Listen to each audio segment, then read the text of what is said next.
ဒီနေ့ဗီဒီယိုမှာတော့မင်းဘူးမျိုးရဲ့တကိုးကြီးဖျားတွေကိုတွားရဖူးမြော်မှာဖြစ်ပါတယ်ရှင်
မင်းဘူးစကိတ်လေးဖျားကအောင်မြင်ဖြစ်ပါတယ်ရှင်။တစ်ခါကြာရင်လည်းလာပြီးတော့ပူလို့ရပါတယ်အောင်မြင်နေလို့ရပါတယ်ပါ။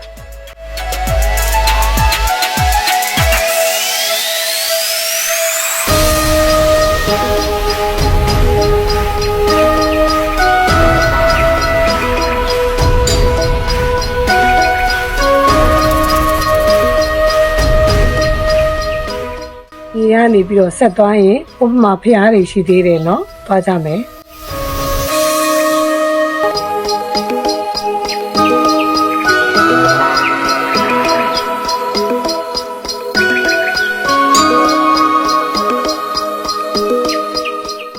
အေးချမ်းနေရောပဲပန်းချန်ခန်းကော်လေးပွင့်နေတယ်ဟိုးမှာခန်းကော်လေးပွင့်နေတယ်အပင်ထိပ်မှာခန်းကော်ပန်းတွေပွင့်နေတယ်လှလိုက်တာ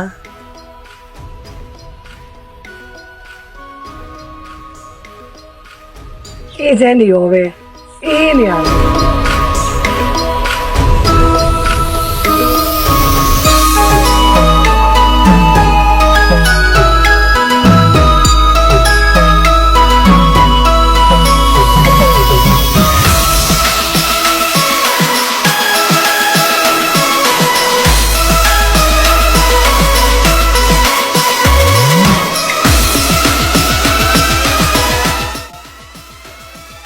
ငကယုံဖျားကြီးပါရှင်။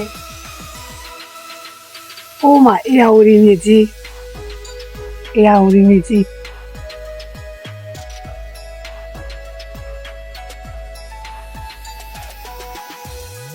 ဒီမှာစပူအောင်စီဒီဟိုးမှာစပွဲချောင်းတရားလည်းမြင်ရတယ်။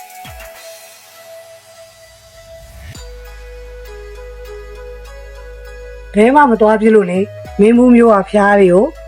လိုက်ပြီးတော့ဖူးနေတာပါလိုက်ကြည့်ပေးဦးနော်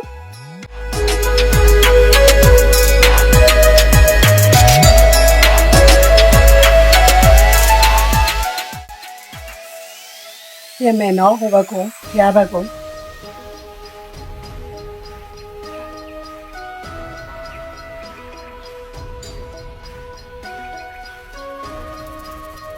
အေးနေရောမအရင်ကိုအေးနေတာပဲ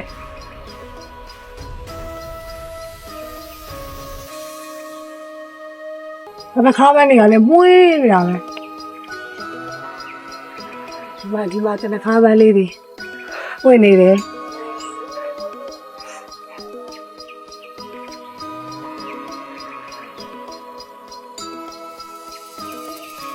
မောင်တနခါပန်း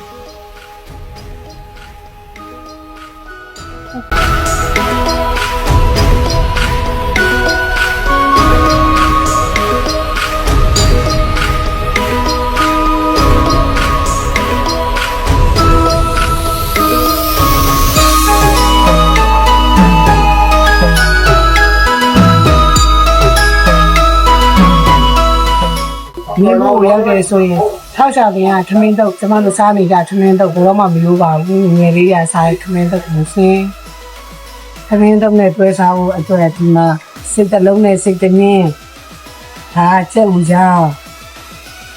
ချက်ပါကြောအနေချာအမင်းကြီးနဲ့မဲဟုတ်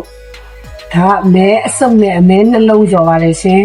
ဟင်းဂျိုလေးလည်းပါပါတယ်အရန်ကောင်းပါတယ်တော့ဆိုရင်ဝင်ပြီးတော့စားလို့ရပါတယ်ဟုတ်မယ်နော်ဟုတ်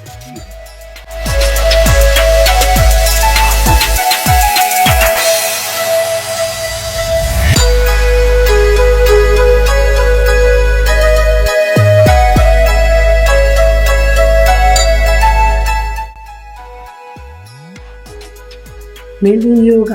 ရှင်ပင်ကြောင်းလေးပြီးတော့ရောက်နေပါတယ်ရှင်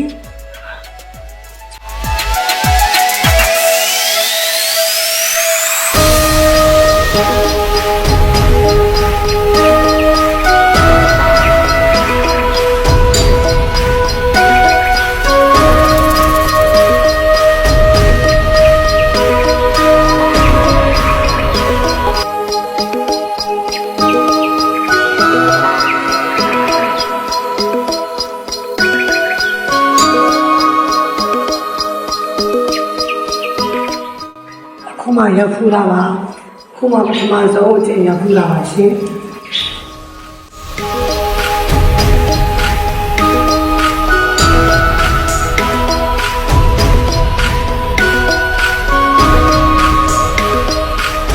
အပေါ်တက်လို့ရတယ်တက်ကြည့်ကြမယ်လေ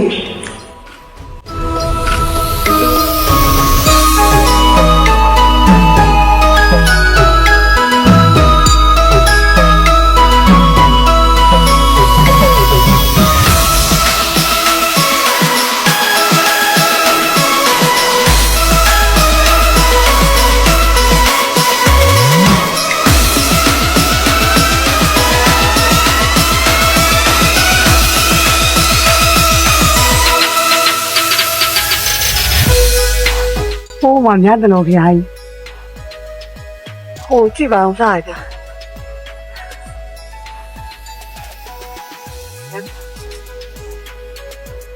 ဝါရပူတာမင်းမိုးမျိုးကနေပြီးတော့စကူဘက်ကိုသွားတယ်လေလမ်းမကြီးပေါ်ကနေပြီးတော့ဒီဘက်ကိုညာဘက်ကိုထိုးချလိုက်တဲ့ရွာသားရွာမှာရှိရပါရှင်ဟာဒီလေပေါ်တက်လို့ရတယ်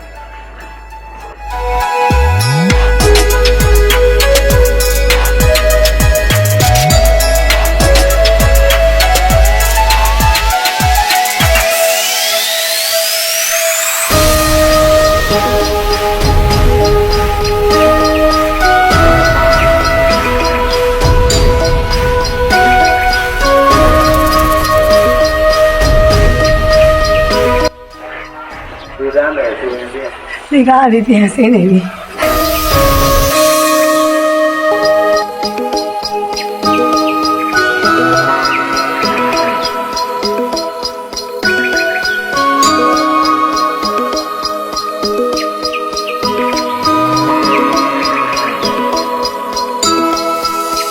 ခုဆက်သွားမှာတော့ရှင်မင်းမှုဖျားဖြစ်ပါတယ်ရှင်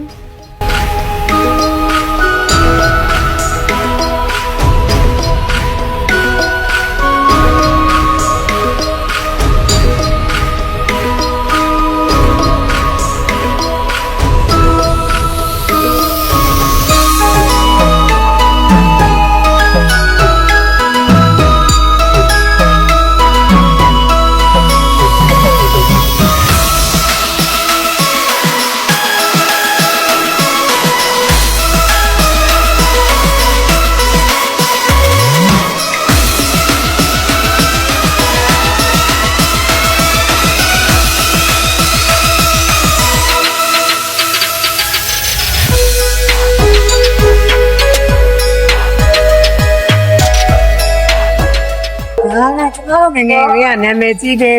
မင်းမှုမျိုးကရှင်မင်းပူဖျားပါရှင်